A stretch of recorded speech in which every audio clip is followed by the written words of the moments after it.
Hello there, welcome to the news on Nepal television. I am Rosina Rai, starting with the headlines first.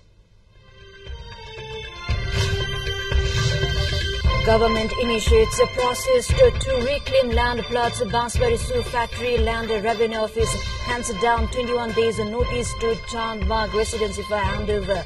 CIA files a graft case against 249 people in Tikapur land scam, charged them of tampering documents to sell government land to individuals. Delay in results sparks controversy in Pakistan general election. Jailed ex-PM Imran Khan says the delay is a sign of vote rigging. And Russia and Ukraine exchange 100 more prisoners each side. Warring neighbors vow to keep exchanging prisoners as Russia's invasion in Ukraine heads to its second year.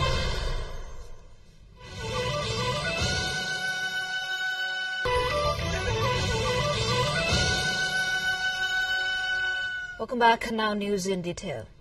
The government has decided to celebrate the National Democracy Day 2018 BS in a grand manner.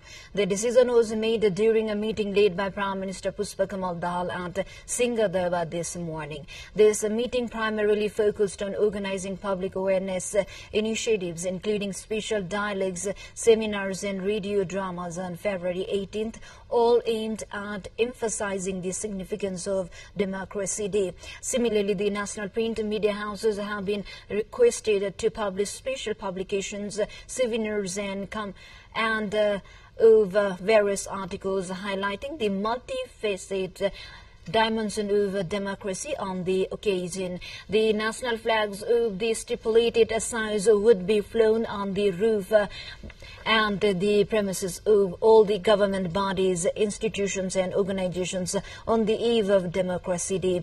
The lights will be lit at the mandalas, the squares and at house in the evening. Likewise, the government has decided to organize various programs at the provincial and district level throughout the country in celebration of the National Democracy Day.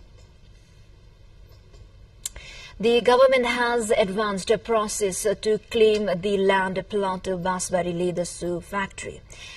The Land Revenue Office at Delhi Bazaar in Kathmandu on Thursday wrote a letter to the Chandbagh Residency Private asking to update the records of the land. The office handed over later to the factory's chairman Sanjay Thakur at the presence of ward chairperson over Tokha Municipality 6 Santa Canal, giving timeline of 21 days.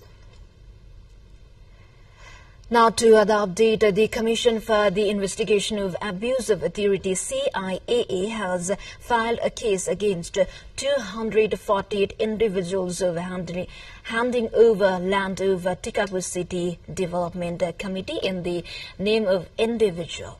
And its charge said that the anti-graft body accused of unlawfully appropriating land belonging to the committee. Those accused are former president of the committee Netra Prasad Joshi, Lalita Tambrakar and Dheeraj Rigmi, along with various other officials and individuals. This action follows an investigation revealing the distribution of government-owned public land by the committee. It has been revealed that the government-owned public land in the ownership of the Tikapur Municipality Development Committee was transferred to the individuals and organizations without following the provisions of the Town Development Act 2045 and the Town Development Guidelines 2061.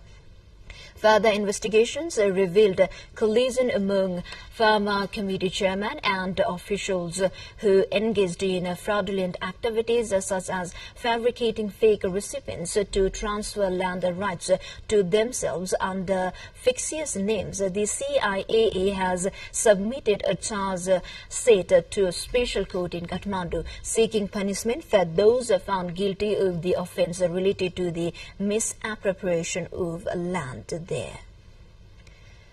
With this, we take a short break. Stay with us.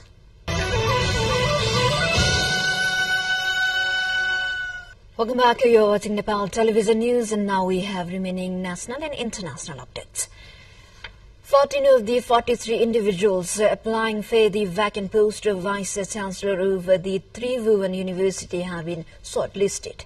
The recommendation committee on Thursday announced the shortlist of presentation and interview of the candidates. The shortlisted candidates include Kusum Sakya, Kesar Jang Baral, Govinda Subedi, Chitra Bahadur Burathoki, Gyanendra Prasad Paudel, Tonka Nath Thamala, Tirtharaj Khania, Narayan Belbase, Prakash Ghimire, Bhojraj Aryal, Mahendra Prasad Sarma, Ramchandra Basnit, Sivalal Bhusal, and Surya Bahadur Thapa, according to the Ministry of Education, Science and Technology. The post in the country's oldest university had fallen vacant with the termination of the tenure of Vice-Chancellor Dharma Bhakta Baskota on November 4, 2023. Prime Minister and TU Chancellor Pushpa Kamal Dahal on November 10, 2023 formed the recommendation committee under the chairmanship of Minister of Education Ashok Kumar Raifa, recommending the names for the appointment to the post of Vice-Chancellor in the University. Ministry Secretary Suresh Adhikari and Dr. Chandrakala Ghimire, the Chief of TU Central Department of Buddhist Studies, are the members of the committee. To the other updates, the test run of transmission line of the 71 megawatts capacity Nilgiri Khola 2 hydropower project has been successfully conducted. The project is based at Narsang, Annapurna Rural Municipality 4 in Magdi district.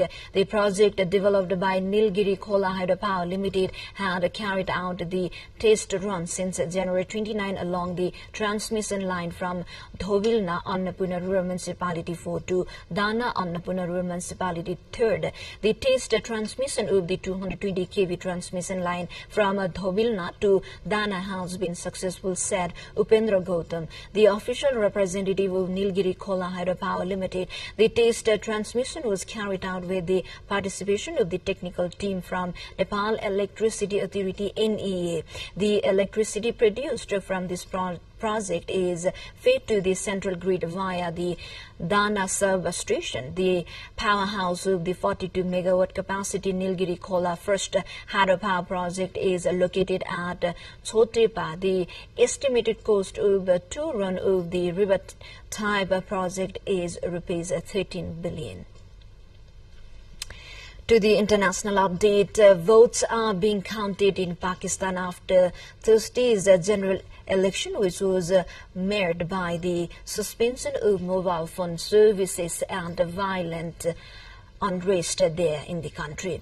Results have been slow to come out, prompting election officials to warn local officials to speed up the process.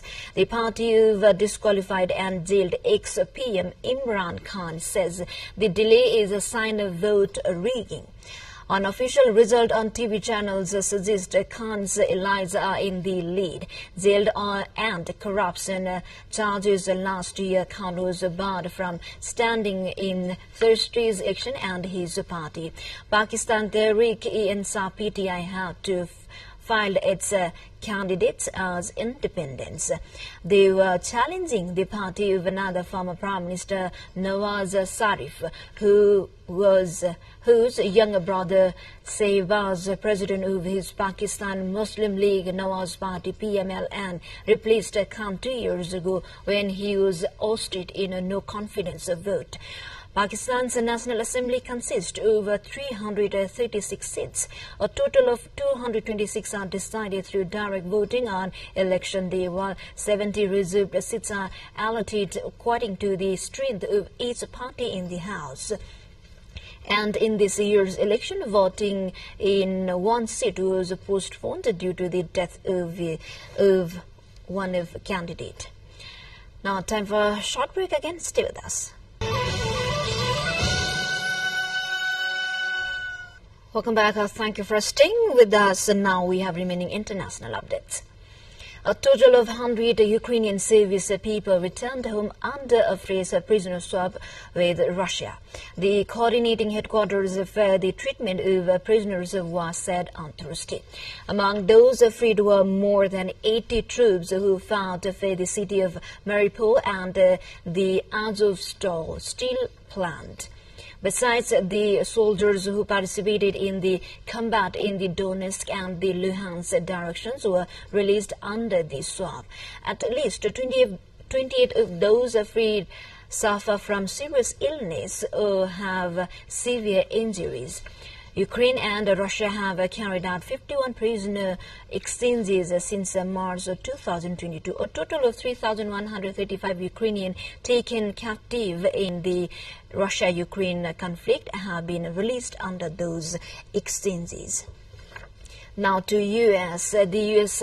Senate advanced a stand-alone $95 billion foreign assistance bill Thursday by a vote of 67-32, setting up a final vote on $60 billion in aid to Ukraine and $14 billion in assistance for Israel. After hours of negotiations, the Senate cleared the 60-vote threshold needed to advance to a final vote on the aid package that includes billions of dollars in assistance for Indo-Pacific countries to confront the Chinese aggression. Senate Majority Leader Chuck Schumer introduced the measure late Wednesday after $118 billion bipartisan border security agreement failed in the Senate. And dispute months of negotiations. The Senate is expected to work through this weekend as lawmakers add amendments on border security to the foreign aid legislation. Now to the more updates. Before that, let's have a quick look into the highlights of the site.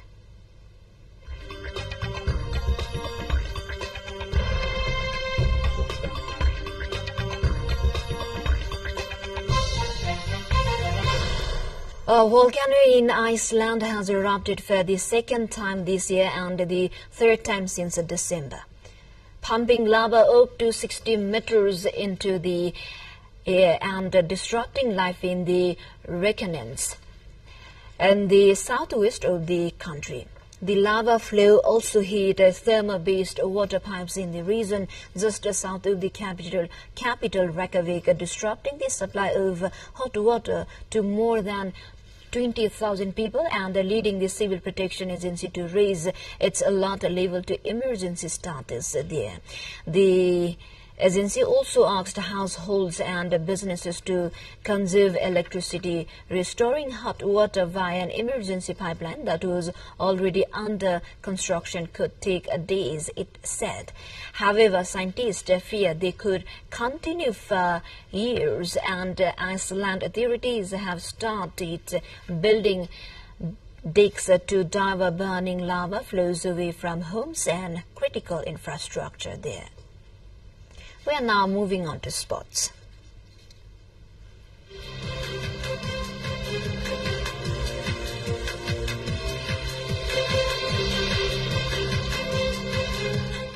The Nepali national cricket team has made a winning start in the first one-day international series against Canada.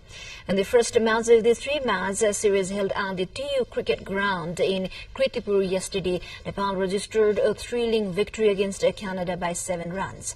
Nepal, who won the toss and batted first, got all out in the scheduled over and made a total of 224 runs.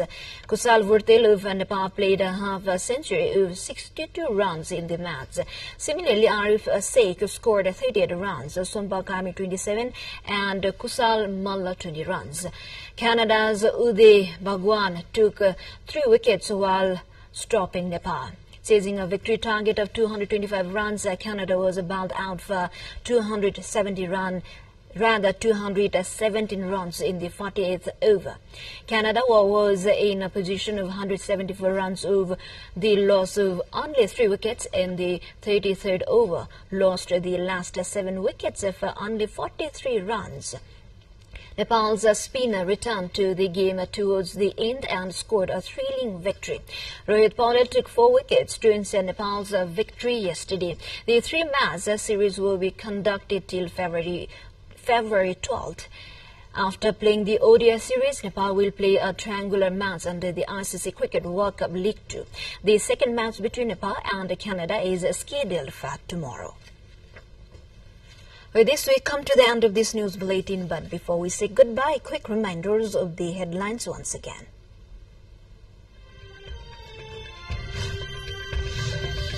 Government initiates a process to reclaim land plots of Basbari Shoe Factory. Land Revenue Office hands down 21 days notice to Chandbag residency for handover. CIA files a graft case against 249 people in Tikapur land scam, charged them of tampering documents to sell government land to individuals. Delay in results sparks controversy in Pakistan general elections. Jailed ex-PM Imran Khan says the delay is a sign of vote rigging. And Russia and Ukraine exchange 100 more prisoners in each side. Warring neighbors vows to keep exchanging prisoners as Russia's invasion in Ukraine heads to its second year. Well, this is all we have for this moment. Until our next bulletin, keep watching Nepal television. Have a good day ahead. Namaste.